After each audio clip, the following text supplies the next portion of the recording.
back with another episode. What's going on, folks? You're here for alcohol content. Well, guess what? We got alcohol content. Before we get into it, though, who are you drinking with? We got Ryan. Call me maybe. Wow. Maybe I will call you. I like that red watch you got going there. Ooh, a little Carly Rae Jepsen drip. Hey, we got Rick. Yeah, that's just Rick. Thanks. Yep, it's just Rick. No watch. Slick Rick.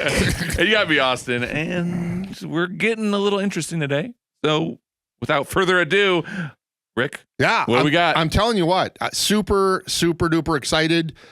I'm hoping that we end this podcast going, we've been sleeping on Rabbit Hole. Okay. Because seen it on the shelf. There's always something that I know better to get, right? So didn't get it. Ultimately pulled the trigger. So we have two of their expressions here. They have more than that. And what we have in our glass right now, and none of us have ever tasted it, but it was been poured about 10 minutes. Not even a whiff. Is the Rabbit Hole, their bourbon, and it's called Cavehill. And it's 95 proof. We can start sniffing and stuff. The mash bill's sort of unique, and the story's sort of unique. So I'm hoping that we go, ooh, we were sleeping on these. But honestly, this is complete. Like, you're going to get our honest takes because we've never had it before. And then our friend John, he lent us his Dareringer, which is finished in Pedro Jimenez. Okay. So the first one, of course, is their bourbon, and it's at 95 proof, and it's called Cavehill. They've had their own distillery in Kentucky since 2018. There is some debate about where they were getting their juice. They're very transparent, except for potentially where they were getting their juice before they were up and producing their own. Okay. I read somewhere, this is unconfirmed, but I did read somewhere that they were sourcing from New Riff Distillery. It would make sense in that they're both Louisville. Yeah. So. All right. But that was one source, and it was probably like Chad in his basement or something. Which, Chad's usually a pretty good source, Yeah, some incel. Yeah. those bourbon incels, Well, that's what we Hey, man, I got a ring on my finger, okay? I'm not an incel. Yeah. So again, just very quick. The story goes that the founder is a clinical psychologist. He married Heather, who is from the local area, and he was a Scotch drinker.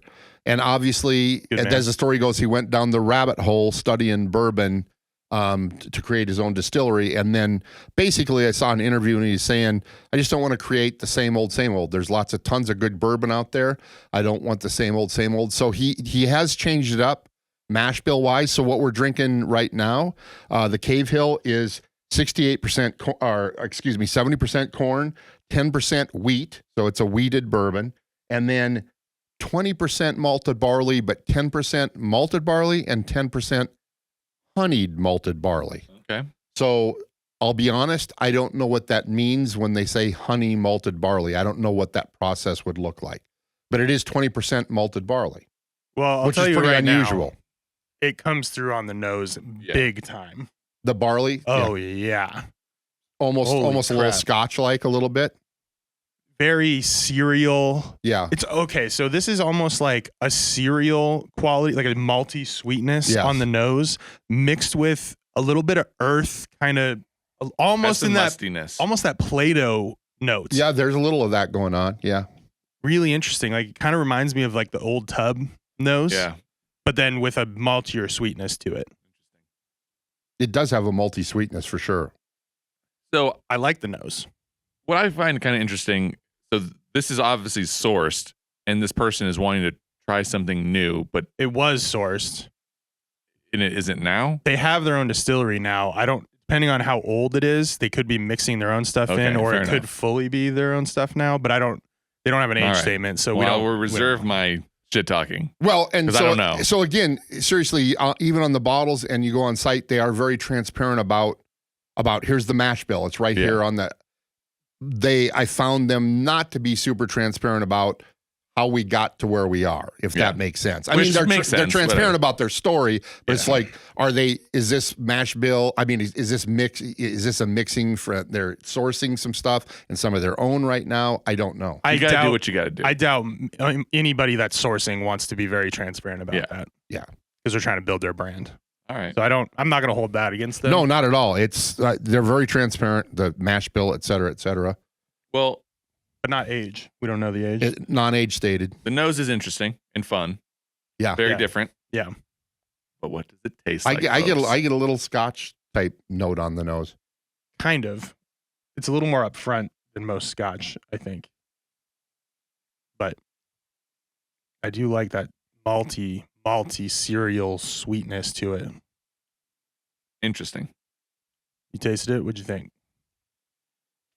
Has a very interesting mouthfeel. Mm-hmm. It feels a little bit more like water. Like the viscosity is just slightly off, in my opinion. It's not even like the Buffalo Trace where it's like super viscous and it like kind of coats your tongue. This tries to do that, but it feels really light while it's trying to. I don't know. It's hard to describe, but it's like I'm drinking water. The feeling is like I'm drinking water. The first taste is good, but there's no depth. I think this, like, just from first taste, I'm not getting any depth of flavor. Everything that's on the back end, that there's no deep caramel or anything that's in the back of the palate. It's all barley up front, and it leaves like a slight honey note that kind of coats my tongue. There's definitely honey, but it kind of just dies off really quickly. I'm going to urge you to go. So I've taken 2 small little sips, and the second sip was like my palate had adjusted or whatever, because I'm getting a bit of a ride. I definitely am getting honey, like honey drizzled on it. I'm getting the cereal barley note, but not unpleasant at all. I'm getting, I don't know if it's wood spice. I'm getting some type of warming spice. Ginger's saying too much. It's not ginger. But I'm also getting, believe it or not, when I first took a sip of it, it went down the middle of my tongue almost like a rye, which is ridiculous because there's 0 rye in it. And I'm getting almost a little mint on the finish, which again smacks of rye, and this is a wheated bourbon. What do you guys? I think up front, both the mouthfeel, because it has more viscosity than what I would expect it to have. It's almost Scotch-like, almost kind of into the like old Pulteney 12 range. Yes, exactly. Of just the viscosity up front. Mm-hmm. And then you get a lot of that barley up front.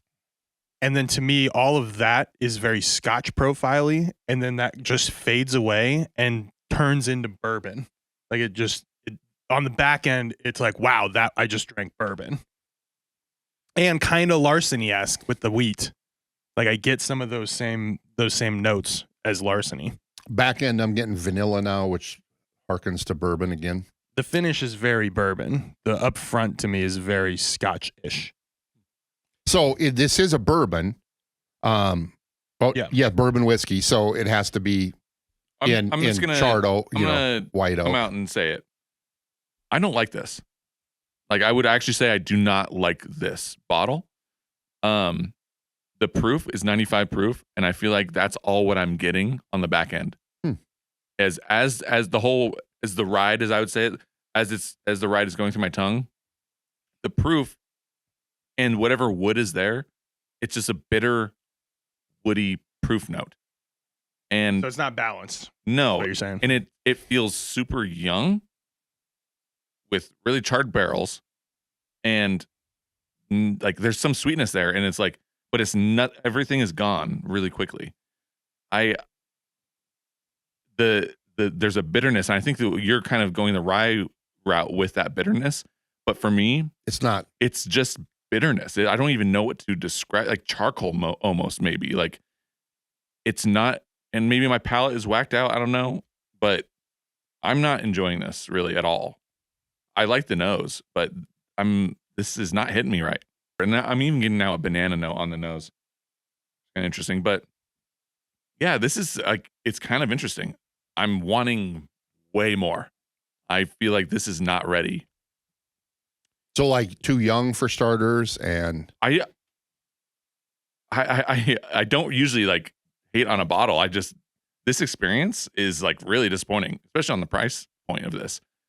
I wouldn't even say, oh, it just needs more proof. It's like, no, 95 does not need this more maybe proof. needs to be 90 proof, so then the sweetness can shine a little bit more or something. Because, yeah, I'm not a big fan of this one.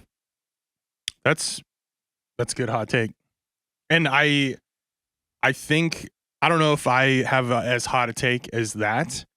I'm a little more, but I am kind of on your page where it's like I think this is trying to do too many different things, and it's not sort of picking a lane.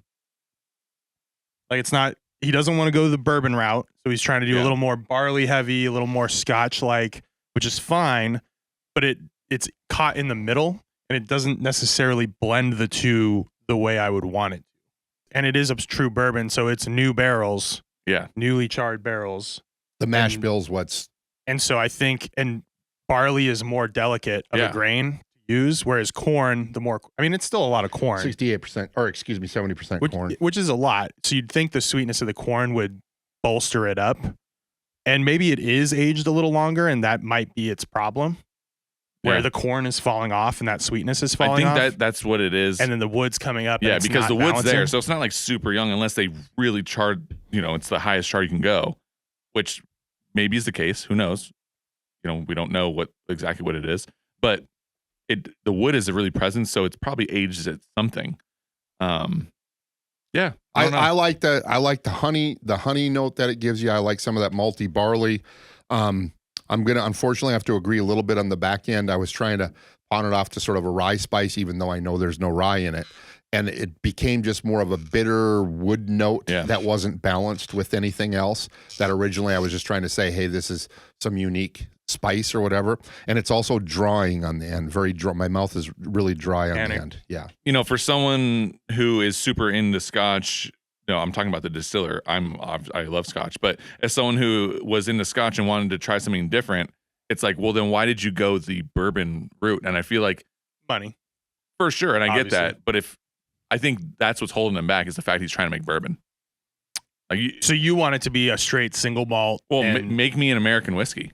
I think that's really what he needs to do with that bottle. And like an American single malt or whatever. Yeah. But he's got to make money somehow. Got to make money with the bourbon. I gotcha. Yeah. But unfortunately, I'm not going to buy this bottle. That's fair. So, that's fair. Yeah. I'm a little disappointed as well. It is different. Yeah. It's definitely unique and different. So if you like it, it's probably one of the only things you're going to buy if that's like up your profile. But it's a strange profile. It's not very accommodating to a wide audience, is what it feels like. I don't know. It's losing me, and I'm gonna stop. That's fair. Shitting on it because we got to move on to the next one. Yeah, let's go to the Dareringer. The Dareringer. So we go down 2 points in proof, 93 proof. The mash bill is definitely a little different on this one. It's 68% corn, 18% wheat. So the corn's down. It's almost the same in corn. The wheat has gone up from the Cavehill, and then 14% malted barley. And then really the uniqueness here is going to be that it's finished in Pedro Jimenez casks. So again, that's sort of a Scotchy thing to do. Yeah. We love Pedro Jimenez sherry barrels. Those are gangbusters. I mean, on the nose, you get the Pedro Jimenez, obviously. You get that fruit, like kind of dark fruity note to it. Other than that, so the wheat is increased, the barley is decreased. Correct. Corn is which is kind of the same. interesting. That's an interesting way to go with doing the Pedro Jimenez. I would almost the wheat gives it a little bit of funk. Yeah. But I also am getting some kind of rye spice on the nose. There's a little spice. I am getting with no rye. I'm getting raspberry all day, every day on the nose. Okay. I just tasted it. I feel like Pedro Jimenez is a cure-all. It's pretty good. Yeah. It's just that rich, sweet. It's desserty. This is decadent for sure. Light. Yeah, not super heavy, but rich. Interesting. See, this has that middle of the palate sweetness that just hangs around, and it's sticking around. It's a creaminess. Yeah, very much like Buffalo Trace. it's a lighter creaminess than like Buffalo Trace has. Yeah, that's like ice cream. Yeah, but it is following the same lines. This blends the profile, like everything in the profile is actually working together in this. I think this is good. Especially comparing these two. This is head and shoulders above. This seems like it's doing what it's trying to do. Whereas the Cavehill was much trying to do more something interesting. Yeah. Much more interesting. Yeah. And for only 93 proof, it's pretty hot, but fun.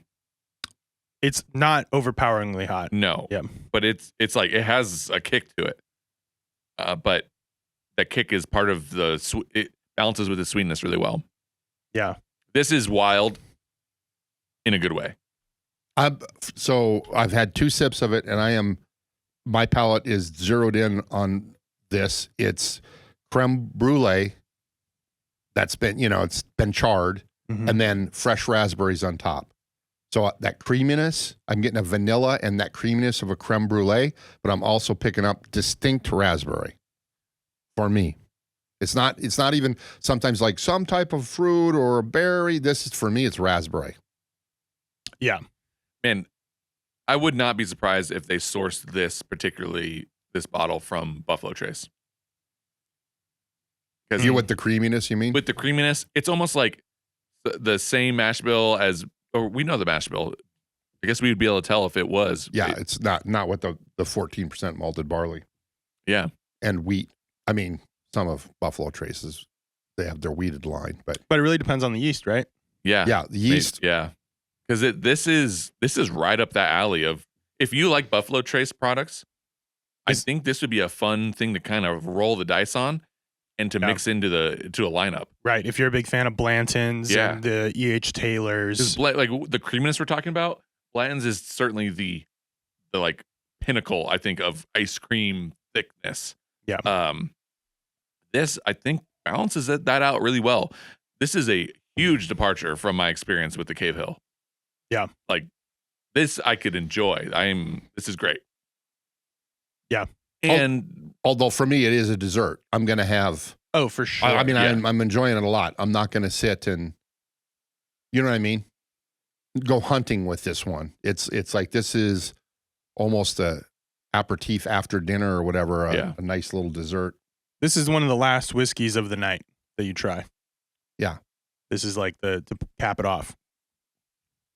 Well, thank God that they have the Pedro Menace to lighten things up, because I was ready to throw down. You were going scorched earth there for a second. Yes, I was about to just remove this from it. It's now going to be a memory hole here soon. If it was going to be it wasn't going to be a rabbit hole. So I'm the black the Cavehill, the black label bourbon. Yeah. No, thank you. Which is about $60 to $65. Yeah, I give me Old Tub every day of the week over that. $65 is tough. Yeah, that's a tough age. The Dareringer, this is fun. I can mess with this. Yeah, okay, this is fun. This is fun. Now, the real test is the rye, which we don't have. Which someone else should buy. I'm not going to buy it. Okay, someone else should buy that. One of you two should buy it. Look at the camera, wink. Donate the bottle, or give us the bottle just to try, and we'll send it back to you. I don't think there's much chance that we're going to get gifted a bottle from. Yeah. Oh no, I'm looking at our audience because Rabbit Hole now is looking at it like F these guys. That guy. I want to be clear. I mean, I am going to echo some of the things you said about the Cavehill, but I'm not upset that I bought this bottle. It's a unique, different bottle that I'm going to let sit and open up a little bit and keep giving it periodic tries. You want to know what this tastes like? The Dareringer. It tastes like a cherry chocolate bar, like dark chocolate and cherry, or one of those liqueur chocolate cherry things. Yeah. That has a really nice back end. Oh yeah. It's also interesting that you have this like negative hot take because you're the one that loves like craft distilleries doing different stuff. No, like, but if you want to support them because they're doing different things, and now you're just gonna tank this. You better do it good if you're gonna start doing different things. No, I'll give them props for doing different stuff. I mean, bringing in like some more Scotch qualities. No, I think that's a great idea. I think keep going. I hope that this becomes more of a thing in the bourbon market and the American market in general. Little room for improvement. Some opportunities to use corporate talk. Some opportunities. Yes. Yeah. But I also think that Austin could have just eaten a ghost pepper before he came on set too. No, if we try the rye and it's good, I'm all about it. I'm back on. You guys know me. If their rye is good, they know what's going on. But the problem is there's a whole market that is not going to make them money that they should be in. They need to be in American whiskey if you're trying to change the game. I want more American whiskeys that do different stuff. Unfortunately, the market wants bourbon. So I get why they're doing this, but maybe they start rolling with this. American single malt, baby. Then bring out that single malt. You know, Rabbit Hole Distillery, you're all in the Scotch. Well, guess what?